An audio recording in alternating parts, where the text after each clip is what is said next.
I have a very important announcement. We're back! Welcome back to the Gamers EDU Collegiate Valorant League. I am your host, Queen McRib, and whereas last time I was joined by the lovely Funny Man and Muted, this round versus Northridge Red and Fullerton Red is going to be casted by the lovely Eli the Curry and OG Vent! What's up, guys? What's up? How you guys doing? Doing wonderful. Glad to see you two again as we kick off our first coverage of a league match today, this Monday. I am ready. I know people say they get the Mondays and they get down, but I'm ready to start. How about you two? I mean, I'm ready for some bloodthirst. I don't know about you guys. Are people gonna be killing each other now? Oh God. I hope so. Oh, yeah. It is part of the game, but well, you know, these teams have been talking. The social media managers are kicking up fuss and dust, talking about how easy it's going to be, how games are going to be won, and this, that, and the other thing. But we're running out of time to talk. The time for doing is coming, and it is coming fast. So these two teams are going to have to get ready. They're going to have to get strapped, booted, and ready to go. Sounds like you're talking. They need to start putting their money where their mouth is. Start playing keyboard instead over texting. Oh yeah. This is the type of keyboard warriors that we actually care about. This is the actual type of Twitter fingers I want to see. Don't tell me what you got to say in words. I want you to type it out in WASD and left clicks. Let me know how you feel with the left trigger finger. That's how you talk to me. All right. So next time if I'm going to get in a fight with you, I need to make sure I bring my right mouse. Is that what Oh, yeah. So guys, wait, first of all, how about that last match? Like, let's talk about that. Okay. Blown out of the water. Are we playing Battleship? Because they sunk their ship for sure. That was we as a team watched Dominguez Hills a couple of days ago in a scrim with Sacramento State, and I think we can all agree that they looked pretty good if we wouldn't say that they looked strong even in a game that they didn't win. But what we saw earlier today, that was a motivated team. They got incredibly strong. They performed wonderfully, and if that's what this league is going to represent, I'm excited. Yeah, and I think we all talked about how, like, the team they were playing at the time, Sac State, they worked as a team. They were cohesive. You could hear them you couldn't hear them on the mic, but you could, feel them on the mic and how much they were talking to each other. But I feel like that's what we saw from Burgundy today. They must have been tuning in, like, I guess, like they were saying, watching the VODs, because they were like, okay, well, we can play as a team too. It's not just about individual excellence. True. Who knows? Maybe it was all about being reserved. They didn't show all their cards up front, and as soon as today, like, all right, hands down, let's get down and dirty. We're doing this. Oh yeah, and that's what you said, Ben. That's what you said at the scrim. You're like, I don't want to see all the tricks they have up their sleeve. I know they have more to show us, and they clearly did. I mean, coming out that strong as a defense, blowing me away. I was just like, I knew they were reserved, but coming out that strong, yeah, it's something else. Was it a 10-3 or a 10-2 defender side? I mean, I have that strong, the game is basically over at that point, right? Barring a massive collapse. So I'm impressed just to see them have that type of discipline. Could you jump out to an early lead the way that they did? That can happen, but a lot of teams will lose momentum or they'll start to get cocky. They'll start to think that it's already done. They don't have to put the work in. But Dominguez Hills finished strong. They started strong. They pressed the momentum when they got it, and then they delivered the closeout round with confidence. So that's an early indicator that they're one of the teams that we might need to watch as we move on in this league. For sure. And it's like you said, Eli, it's that momentum that they build. At one point they were like 4-0, and it just seemed like they were just so comfortable. They were just like, okay, let's keep it going. We're not going to get cocky here. We're going to work as a team, and we're just going to dominate. I believe the children like to say it's easy. I think that's the term for it. GG-easy. Wow, I already throwing the shade out. So going into this match, guys, what do you want to see? Like, what agents do you want to see out on the battlefield? And what kind of stress do you want to see? Because we saw a very aggressive defense, and we saw a more timid offense, I would say. But what do you guys want to see? You were talking about you have a bias towards Fidget. I've never seen Fidget play, so it's going to be a really good player. So I'm expecting high performance from this guy. I'm not a biased host. I have no idea what you're talking about. I'm not biased at all towards Fidget on CSUN Red. No, I'm not red for Fidget and his team. No, it's because both of these teams, both of these schools, Cal State Northridge and Cal State Fullerton, are representing two teams in the league, and they just so happen to be red. And that's the only reason McRib has lit the entire room up red. It's not a completely blatant display of favoritism towards one player or one team. She would never do something like that. No. We're professional here at the Gamers EDU. Exactly. Professionalism in all ways. But as far as agents and what I'm looking to see, McRib, I know you asked that. I'm interested to see. We've seen a lot of Cypher. We've seen a lot of Omen. We've seen a lot of Sova. I'm interested to see what these heroes and agents are going to look like in this matchup and how these teams are going to play against the information gathering that those agents bring. Obviously, Valorant is a game where precision pays. You click the head, usually your opponent falls down. That's a pretty simple way to describe it. But what complicates that and what really drives home the need for teamwork and the execution is the information that comes along with that. When you have characters who can put things on the screen and now they can see around corners where they wouldn't be able to unless they were cheating before, now that can actually happen. And a team can communicate. So, you want to see how actual stacks to teams manage that because, as we saw with Dominguez Hill, when one team is communicating well and they're executing well, snowball starts rolling downhill. It gets bigger and bigger. I know there ain't a lot of snowballs in California, but there's a couple.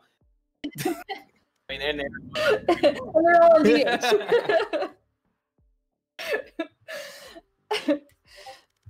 So going into this match, I know in the last round, Alon talked a little bit about how he doesn't like to see a Rain on the field. She has a very selfish kit. She's just a very selfish agent in general. Are there any agents that you guys particularly you're not super looking forward to, or you're doubting, if they get played out there? I'm not. I wouldn't be surprised. If Breach doesn't show up. I didn't see a lot in the practice scrims. I saw being played, but he wasn't being played that heavily. I think the discussion about Reyna, I think I would tack on to that and say I expect us to see, as I mentioned, more characters that are more beneficial for an entire team. There's no solo play here that will carry an entire match. Maybe 1 or 2 rounds can be won by somebody excelling, but over the course of 13 rounds to victory, you're going to need to work together as a team. So I would be very surprised to see either team come out with an agent that isn't, at least suited to help the team in some way, even if it's a Jet who is, very offensive, but she uses that agility and that mobility to gather intel and then maybe get back to the team the same way that a Phoenix can. I spot 2 people here. They were firing at me. These are their weapons. Now I'm back in the safety of, the team's proximity. So any agent that's just me, that's what I would say. No, we're not going to see much of that. And you shouldn't expect to see that from 2 competent teams. I wonder, also, are we going to see any healers? Because I know in the practice scrims, we didn't see anything like that. And as you were saying, we're seeing probably in these leagues, we're going to see more of an actual team-based kits, how they're going to help each other and progress each other to move forward. So I'm wondering if we're going to actually see any of the healers come out on the field today. Yeah, I mean, when we casted the first scrim together, we didn't see a Sage, and I know later Eli brought up that Sage recently got a nerf, so she's not necessarily as integral to a team as she was when the beta came out. But I was still surprised, even in the last match, no Sage. Mm-hmm. I think there's just a responsibility in terms of certain characters who can heal themselves. That's where maybe Sage being needing to get that nerf was one of those things where these teams are reading into that and going, okay, we do need to work as a team, but there is a such thing as being over dependent, and we need to move away from that. We don't want to handicap ourselves because you can play around a single character too much. And if that happens and the other team notices that, they knock that domino from underneath you, and all of a sudden your whole stack isn't as strong as it needs to be. Especially, in a game like this, you need to be able to represent. If any one agent goes down, if any one player gets caught out, once the operator's in play, people are 1 click away from going down. And if it's Sage to start out with, now your res is down, now you're 1 person down and all that. You really just can't afford that type of thing. So we'll have to see, though. I would personally be happy to see Sage. I'm really, really hoping to see Raze because I like rocket launchers. But we want to see good play over that. Before any characters, I want to see two teams playing extremely well. Yeah, oh, for sure. And I know last match we saw an op being used. We saw the Jet on CSUDH using an op. And I know in the last scrim we all casted together, we saw a team pull out 2 Odins, not 1, but 2. Guns that you guys are looking forward to seeing out on the field, or some like gunplay that, you know, we haven't seen yet. I mean, as you said, we saw the ops. I think it'd be cool to see a marksman. Even though it's like it's the same thing, I get it, but those things, it requires a lot more skill because you can hit the body. It's not a one-shot kill. It be a headshot. I mean, I feel like that would be definitely a flex if they pulled it out and just started hitting those flicks on the heads, just to kind of like, hey, we know what we're doing. You know what I mean? Mm-hmm. Well, we saw in the earlier game that Cal Poly bought in to some guns earlier. They invested in their economy as far as like trying to get weapons up faster than we would normally see after a pistol round. So I want to see if that's something that we're going to see from more teams out of this league, or maybe if that's something Cal Poly will, you know, refine as the league goes on. But as far as gunplay goes, I actually really enjoy getting the summary of the teams in pistol rounds and those early eco rounds where there's not a lot of money being spent. I think it's more about where are you, how solid are you with your technical skill and your communication. I think those rounds give away a lot of information, because once you get into the later rounds, when both teams are fully equipped, you're usually going to get to a point where the spike is down and you've got maybe a 2v2 or a 1v2, and you're going to get back to those fundamentals. How quickly can you clear your corners? How well can you navigate the space without giving away your position while obtaining information about the enemy? So I think a lot can be gained for those late game clutch situations in those early pistol rounds. Mm-hmm. Yeah, and I know last match we talked a little bit about the economy of Valorant, how important it is to like really use your money to your advantage. Do you guys have like, you know, going into the second match, as we already saw 2 teams, you know, take 2 very different strategies with how they bought? Do you guys have any like advice for these teams going in? I mean, as Eli was saying, those first like 4 to 5 rounds are crucial for the economy. Getting those pistol kills. And even if you lose, you still get that lose bonus. But if you get those kills, you have that money. You're building your own economy to see what you can buy in the later rounds, to see how, you know, because not only are you buying weapons, you're buying armor and you're buying abilities. So that all starts to tie in. You know, a grand here for your armor if you're going to get heavy armor, and then a couple $100 per ability. It all adds up. Exactly. Down real quick, especially if you're dying and you have to keep buying your weapon. Exactly. That's what I was going to get into, is that the knowing that there's a value in staying alive even in a round that can't be won. We've seen this game is not just deathmatch. It's not just whichever team loses 5 members will lose the round. If you're the attacking side, you plant the spike and all 5 members of the team die, but the spike goes off, you win the round, right? So there's a value outside of just pure KDA. And I think that's what I want to see both teams, you know, recognize. If the round is lost, but you have, or you've come across an op, if the round is lost, recognize that and say there's a value in surviving here, because we're going to have this extra advantage coming into the next round that we wouldn't have had if I felt the need to go all out and win. Now, if it's 12-8 and you're on the side that's got 8 points, yeah, you got to go for it, right? You got to throw the Hail Mary. But along the way, there are going to be those small victories that, as you mentioned, but they add up. Everything adds up. Nothing is wasted if you are aware of the resource and you know how to use it. Yeah. I'm super excited to see how like both of these teams invest. I'm super excited.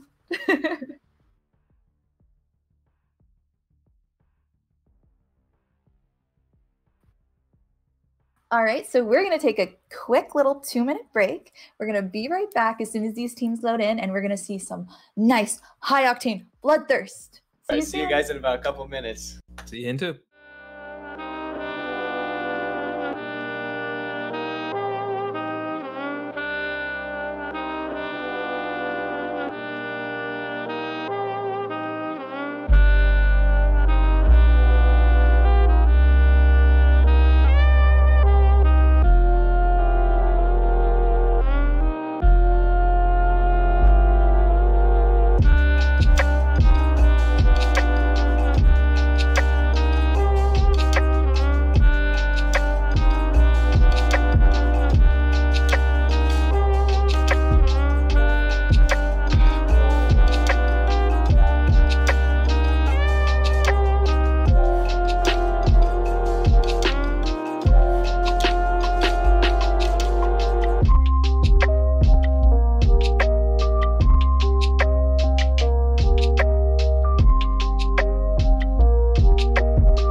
Welcome back, guys, to the CVL tourney. I'm your host, Queen McRib, and before we get into the awesome Valorant gameplay that you guys are about to see, I wanted to remind you guys that this week is Mental Health Awareness Week, which is something that the Gamers EDU really holds dearly. So if you or anyone you know has been struggling mentally, you can either hang out with us in the Discord, or you can visit thegamersedu.org, and there's a whole list of resources that you guys can check out.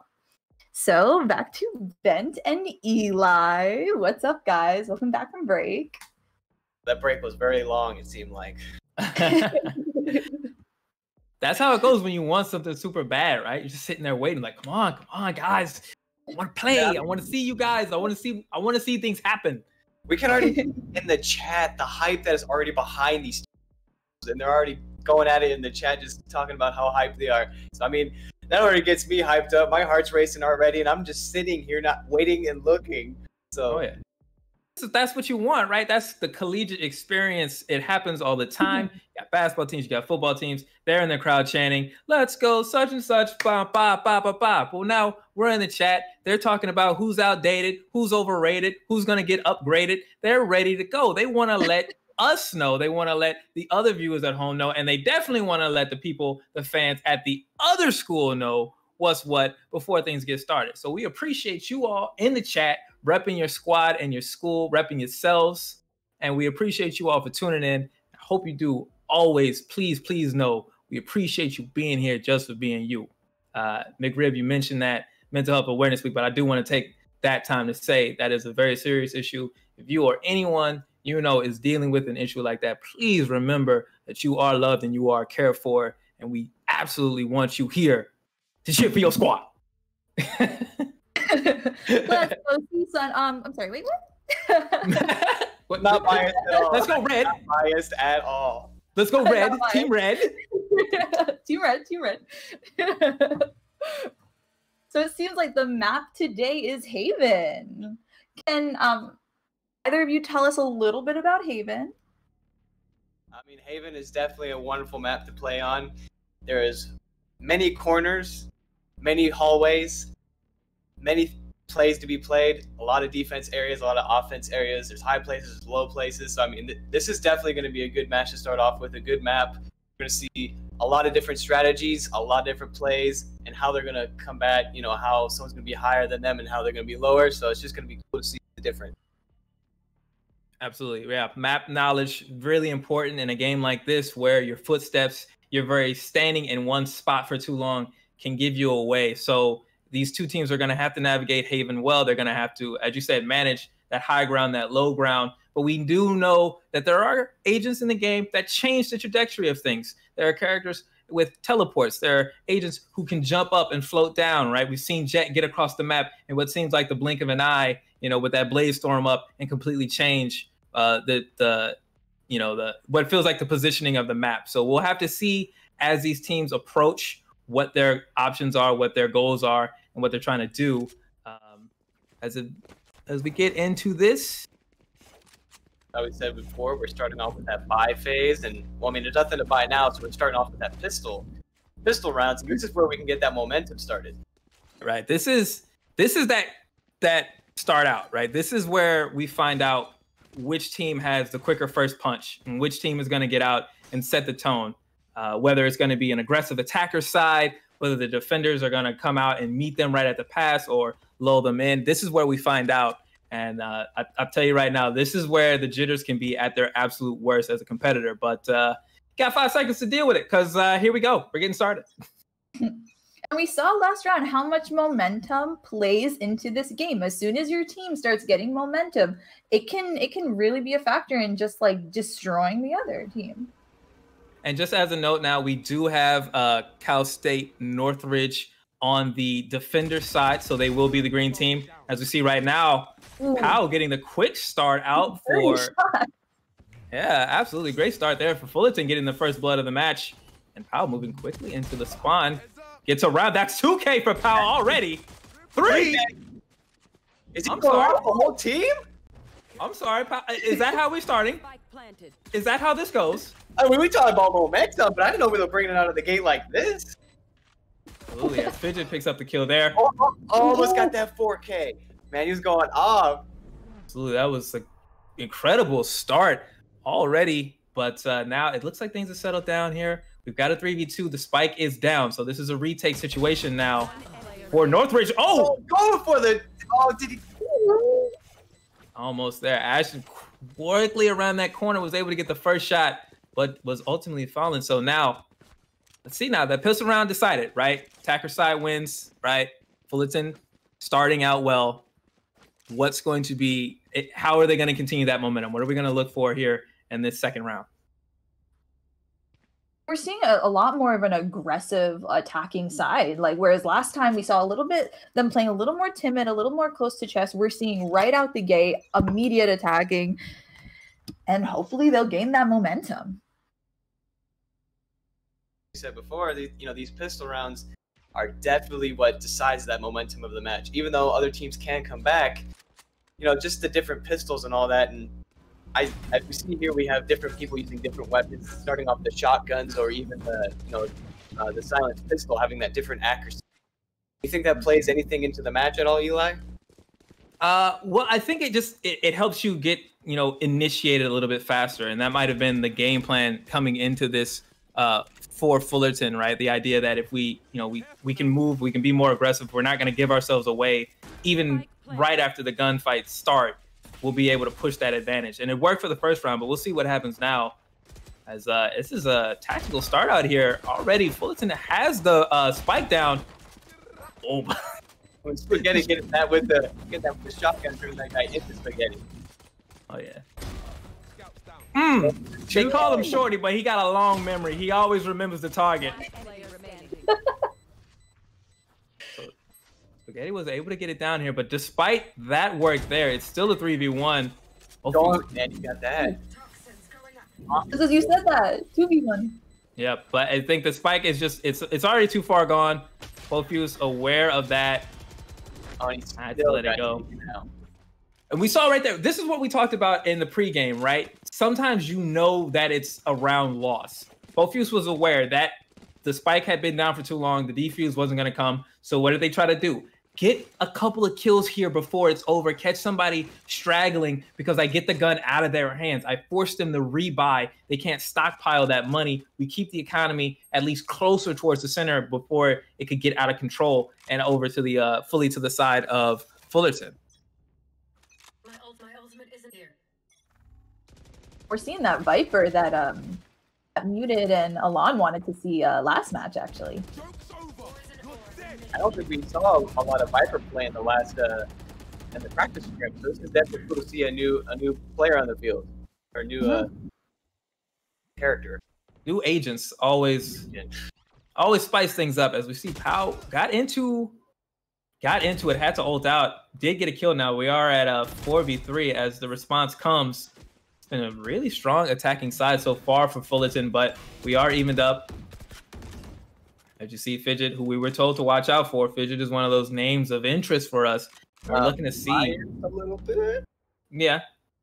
We're supposed to be watching this. So as we hang on to Fidget here on this flank, we want to see what happens. Spike isn't down yet, so this is still around, very much in flux as these teams rotate around. We're gonna get a re-engage on the site here as it looks like Northridge may have missed the rotation. They may not have been aware of where Fullerton was headed towards until it's too late now. So this is a plant and a defensive posture now taken by Fullerton on the attacking side.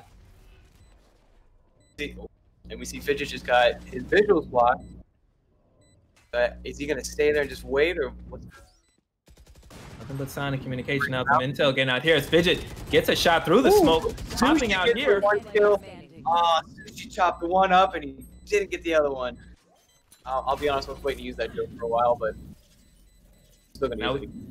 Here we are at another situation. Though. This is another example there where even if that had gone the other way, right? Even if Northridge was able to kill all members of the Fullerton team, the spike was down and had been down for so long that I'm not sure that a defuse had been possible. So I feel like right now we're seeing Fullerton initiating a bit more of the superior strategy right now. They're getting into sites quicker. They're getting to the spot a bit faster. And so even if they can't win every gunfight, even if they can't walk out with all 5 players alive, they're walking out with every round. And that's going to mean a lot as we get into these later rounds. And that economy is huge. Not having to buy your gun every round, and that could be upwards of $2,000 or more. And that's money you can stockpile for later for those abilities that become more present in the later rounds. Absolutely. Yeah. All it takes is 2 smokes in the right place, and it's like somebody never even got a chance to play. See again. Wow. Just coming out with those plays. I think McRib, somebody might have heard that you lit the room red. I think Powell might be seeing red right now. The bloodlust is strong. All he can see is red. That's it. Mm-hmm. And this is again another incredible start for Fullerton. Although Spaghetti with a wonderful shot there across the hallway, but 2v3 gonna have to make something happen with this situation as the spike is down again. We see him using his firewall to actually heal, which is something a little different rather than some visual blocking. Sometimes you just got to use your abilities, heal yourself up. You ain't got no Sage on your team.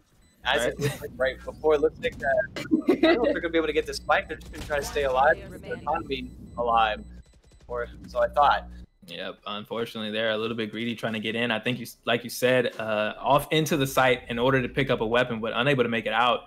And so now that is a quick 4-0 rounds for Fullerton, and then a little bit of after action.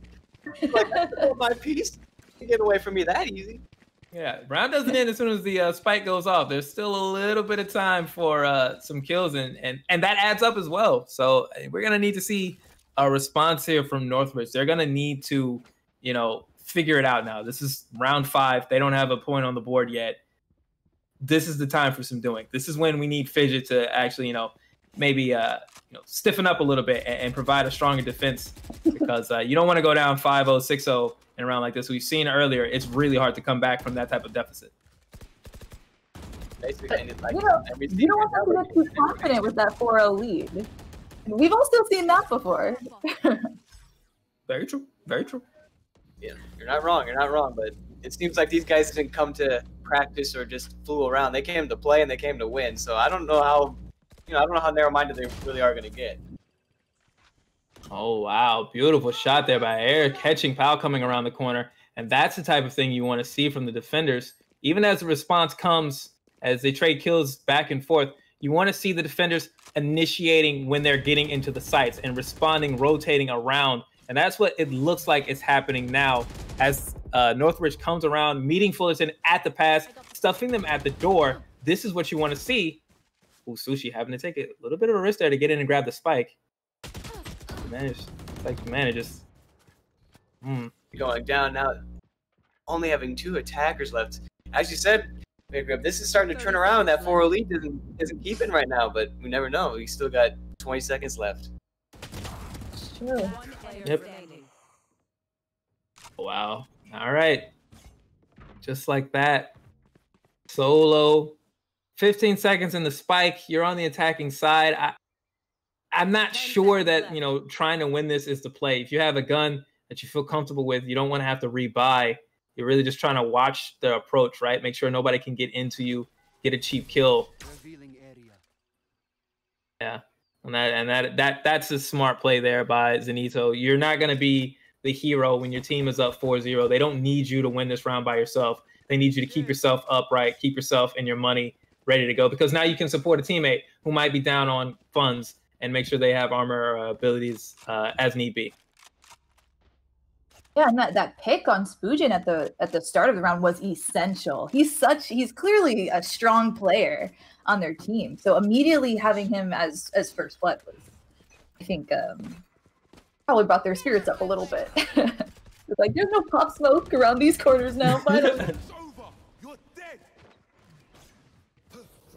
Trying to pull some people out of that middle. Of course, they don't see our screen, so they can't see the wall hacks that we got, but... Yep. Nah, just good old-fashioned communication and maybe a camera or two. Joke's over. You're dead. Artist. Yeah. Putin already going in the middle, going for that. Using ultimate. Now have that information, it still goes down. 3. Now we're on Fidget with one defender and 4. They're just trying to go in. He's trying to get some kills off. He's not going down that easily. He's not backing off yet. Look, I'm seeing red too. Right? Yeah, no, even with the spike down, Fidget knows there's some value to be had here playing this corner. This is an okay position, but Powell was 4 kills on the round.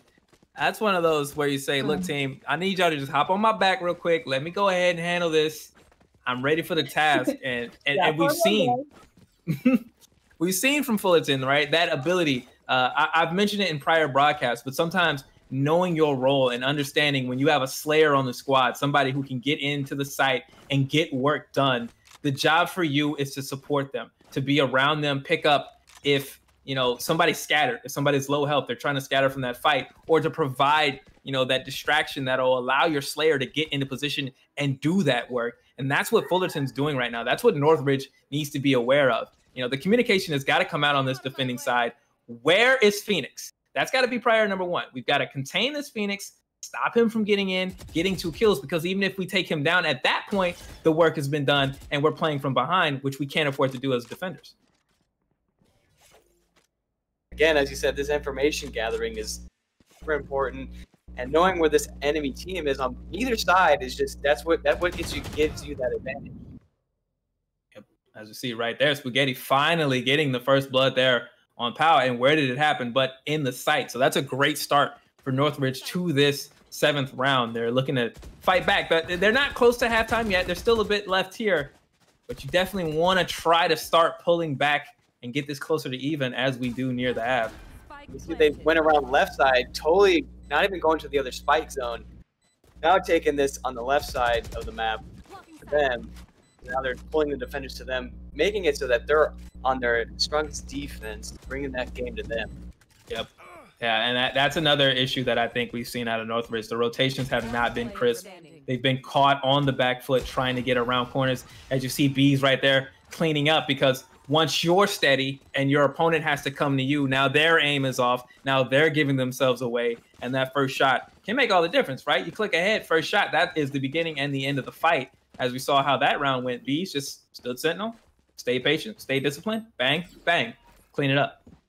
This isn't like any other game where your shots are, you just got to hit them till they're dead. This is that one shot, one kill. This game is completely relies on that precision. Unlike in other games like Call of Duty, for instance, you can hit them a couple of times in the head and they might die, but you're just trying to get those shots on. This game, it's just you need that precision, that quick flick to the head, and that's when you're winning those rounds, and that's when you're getting those kills, and that's when you're leading your team to the victory. Yep.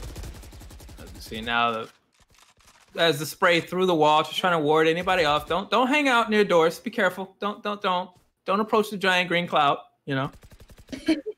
Start spraying and playing through those doors. Yep. But maybe that's that's information still now for Northridge, and that's something to work on. Okay, there's a gun that we can hear. There's at least one person we can identify. The question is, are they trying to lure us away from this site, or is that just calling us out, calling out our position? As we see, did you see that power coming in with that just around the corner? 2 kills, 2K now. Did he not see the one behind him? And that's what I was talking about, right? At this point, even if you get the response, the advantage is already to the attacking side. The spike is down. It's so hard when you're letting Phoenix initiate every fight with another 4K. By the way, just BT dubs. This is not going to be... back was insane. You're not going to win against this. These are not winning rounds. And I wonder even how Northridge's economy is doing right now. I mean, it's kind of sad we can't see their money right now, but I feel like they're hurting. Oh yeah, almost definitely. They have to be. 7-1? Well, you lose 3 rounds in a row, you get up to near the amount of money that you get for winning a round, right? But when you're not getting kills, you're not stopping the spike plant, you're not, especially as defenders, you're not getting the money that you would get even in a losing round as attackers, right? Maybe we get wiped out, but at least we got a plant. We took out 4 people. There's a little bit of money here. But when you're losing rounds 4-1, 3-0 against the attackers, that's crippling your budget because you're just not gonna make that money in time. And that's how you get a round or a half this slanted. It's very frustrating. But as we say that, as this round progresses, who do we see already taken out? POW, Phoenix, out of commission for this round. That's a great start, in my opinion, for Northridge. That's something to build around.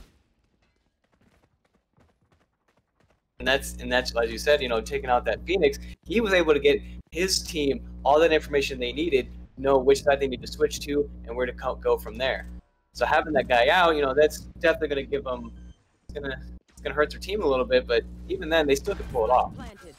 You see the spike goes down, even as that initial fight did go good for or go well for Northridge. They weren't able to rotate around, so they are going to have to retake as we get guns a-blazing right now. Zanito handling business, does get 2 before he gets traded out. Now we've got a clean 1v1. Fidget on the op. Hello, red light on, red light, McRib. Come on, we know McRib wants to see Fidget start off. But that spike is getting closer we and hear closer. That spike just ticking down. Even if he can get that kill, I don't know if he's gonna have enough time to even defeat. Yeah, you know what? I don't think so. Yeah, he's done. He's taking that economy. He's keeping his guns. Yep, holding the op. You guys think that was a move though? At that point, you're not gonna get that defuse. As frustrating as it is, there's still a round to be played. There's still a round to be won. You can't get that one, and you can't afford to lose an operator off of an unwinnable round. Especially if you're Fidget, if you're looking to lead the team, if you're looking to be, one of those in-game kill leaders, one of those slayers, you're gonna need to hold on to that weapon because you can win a round for your team at the beginning, but you might not be able to win it at the end if the spike is that far gone. So what do you guys think that Northridge can do to kind of pull the ultimate reverse card here? Honestly, I'm not even sure they have so much momentum right now, and the defenders are they're trying to keep up. I think it's all going to center around how they manage POW, how they are able to deal with POW when we get to the defensive side and the switch happens. What are they going to do? As you see right here, POW is in. They got the information. They got the molly around, but still the first kill goes to POW. As an attacker, you'll take that because you should have died trying to turn the corner. Instead, it is 4v3 on the attacker side. The spike is down. That's great, great coordination on the side of Fullerton, because even when someone goes down, the team is moving forward. They know the type of attention that POW will draw coming around corners. So when he goes, they go. Maybe not in the same direction, but with the same objective, and it adds up. You can see now, you can see how well they're communicating. They're keeping together. They're making sure that they keep the ball in their court. They're not giving any leeway to Northridge at all. Oh my God, Fidget, please, Fidget, please, Fidget. Please. I see you scoped in. I'm glad you're not cheating, but please. Oh no. So close there, but the spike is going down. He still got him when he was running away. He wanted to get that kill. He was bloodthirsty. Oh man, he still got wiped out by the bomb too. Taken out, yeah, this is the conversation that we're gonna have, right? 9-1. This game is looking extremely out of hand. It's looking very doubtful for Northridge at this point. And this is the conversation they're gonna need to have in review with their coach, amongst themselves, even going into this halftime. How do we get this retake and these rotations under control? Because I think they can actually fight, in a pure deathmatch style, guns up brawl with Fullerton. I don't think Northridge is that far behind. I don't think that's what their issue is. But the rotations, the coordination, the communication to know the objective, that's where they've been lacking, because they've gone down to 1-1, but the fuse is already too low. There's no defuse possible. So if they're the attacking side or you're the defending side and the defuse is impossible, you can't win the round, no matter how many people you kill. What are they going to do on the attacking side? I love that whenever POW goes in to run it back, he always has a teammate to guard his body. That's what I love. It's just this, it's like you guys said, it's this cohesive, communication. Every ability they're using to their team's advantage. They're covering their punish phases. Yeah. It's what ability. They don't have the straight up gun right there. That's what you love to see in a team, a true team. It's what you dread when you go into solo queue, because you're not gonna have it. Truly. As I see Fidget. Fidget trying to get Pops through the smoke. It's 5v4 now for Northridge. That should be to their advantage. But look at where Fullerton is positioned at. Look at where they're at. The spike is down. They lost somebody, right? Northridge is 5 deep, but the spike is down. They've got to approach, and what happens? Boom, boom, boom. Just kills after kills. The bloodthirst is there. They're going down like flies. Bees with the 3K. Someone come out with the fly swatter all of a sudden. Oh, yeah. And now Fidget. Yo! Oh, okay. Fidget almost had it. So close. So close. Okay. Yeah. Okay, Fidget. That was almost pretty nice. But the problem, as we get into this penultimate round before, you know, what would have happened if Fidget had made that godlike shot, right? We would have gone, ooh, and we see over here, we got him flexing, just throwing out some omens and, you know, just making sure they know that you're spending their money. Yeah. We would have seen that, but what would have happened if that shot had landed? It still would have been 10-1 Fullerton. We still would be looking at this massive deficit. It's very, you know, oh my God. Okay, they're like, you know, we're done. We're just spraying through the wall. We're done. just maxing. Like you said, you know what? We can get 2. We can get 1. It don't matter. Don't matter. Just let them go. What happens when you buy fireworks but you sleep through the 4th of July? You let them off the next day. That's what we're looking at right now. Just letting them off later in the night. July 5th, July 6th. We don't care. We already got Poffy's down. Yep. And we see here they have such a good It's Sushi going into darts. Yes, Jet Super is what I want to see out on. Sushi gets taken down. We got that 1 kill off. Blaze Storm there managed decently well, but now having the defense move into their court again.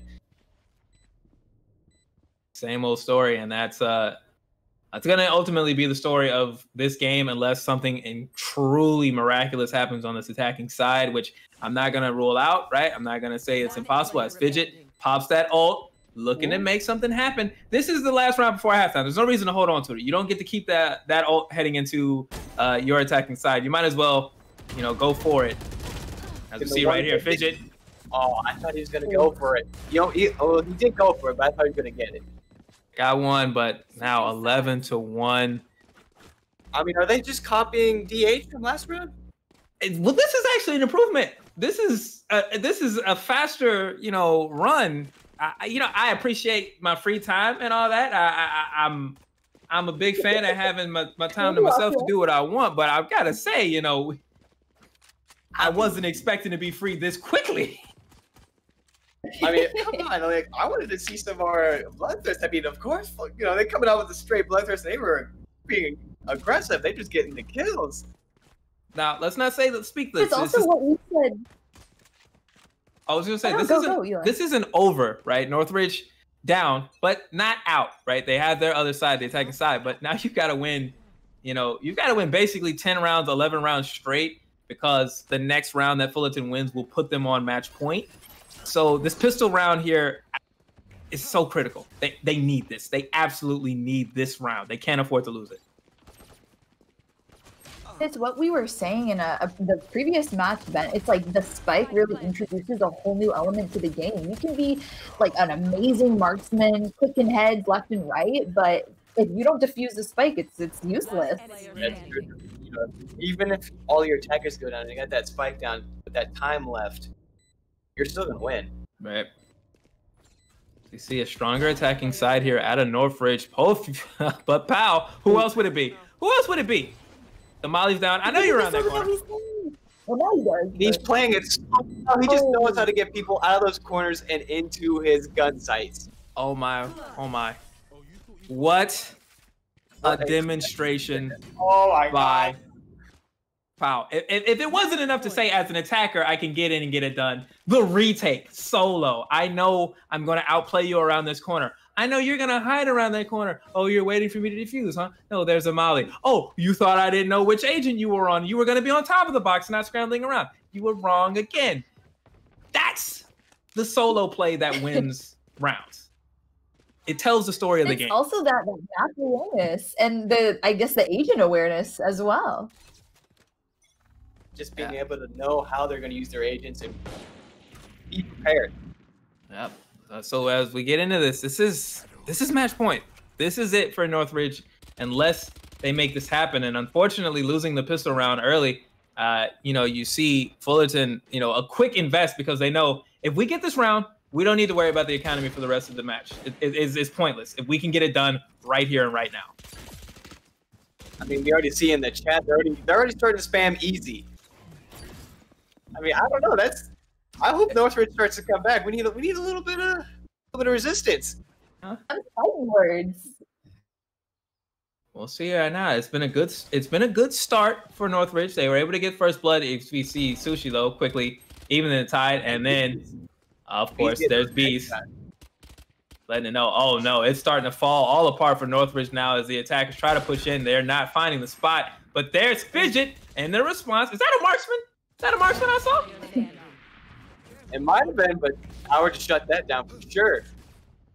Power again, he knows he's there. 30 seconds left. And Power getting it done. And there it is right there. Of course, it had to be. Couldn't be anybody else. What a dominant match there for CS Fullerton Red. That's one half of the squad. As we mentioned, both of these schools have two teams or multiple teams in the league. I'm really curious now. I can't wait to see what happens when their other side plays, because part of me is wondering, like, did they split their strength in half? Is this like, what if this is like the less strong team? I'm not gonna say the weaker team because I didn't see any weakness. I don't know about y'all. I did not see any weakness out of Cal State Fullerton tonight, but I'm excited. That's a statement. Definitely. I mean, I also don't know if the marksman at the end though was the play. I mean, I love to see some skill on the field, but I'm like, the last match, this is match point, and you want to go for some headshots? Like, just get in there and get the kills. What that statement? Just think it was just a Hail Mary. I don't know if they knew they were going to lose, but I think if they pulled it off, doing it with a marksman, that would have been that top-notch play, though. Well, it's like I said, right? Normally, you wouldn't invest early in a gun like that. You would just save a little bit more, go and get the operator, go ahead and operate at the fullest potential. But when it's match point and the other team is more likely to feel like they need to go in, they need to get things done as well, you simply counter that. If you lose that round when you're already up 12-1, you can actually afford to start losing rounds at that point. You're on match point. You're just looking for one. You lose. All right, they got us. We can go eco. We can go eco. We can go eco. We can go eco. Full buy. Let's see what happens. Put it all on the line at that point. But I think that's what we saw out of Cal State Fullerton was just confidence at the end there, just pure confidence. And I mean, it was deserved. We saw like a dominant round for back to back, actually. Yeah. Back to back to back. Mm-hmm. Mm-hmm. They're dropping out. And so there. We're actually about to go on break again, but we do have one more match for you guys. Mm-hmm. So stay tuned for that. Absolutely. Be ready. McRib's lights will change, but she will forever be radiant.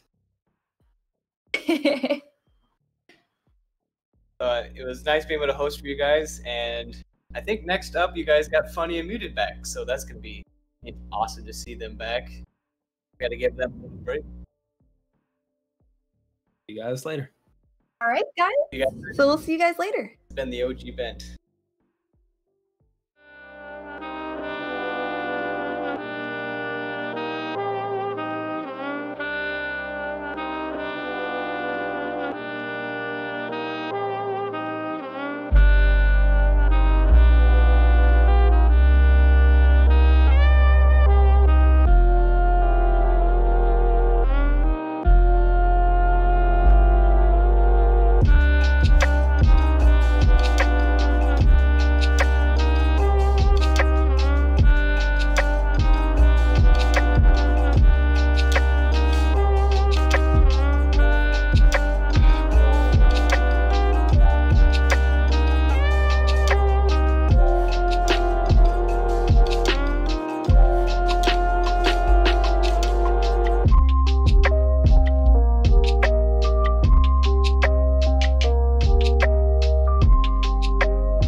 No, I'm just kidding. Welcome back, guys, to the CVL tournament. I am closing it out, or at least the second match, with the lovely OG Ben and the lovely Eli the Curry.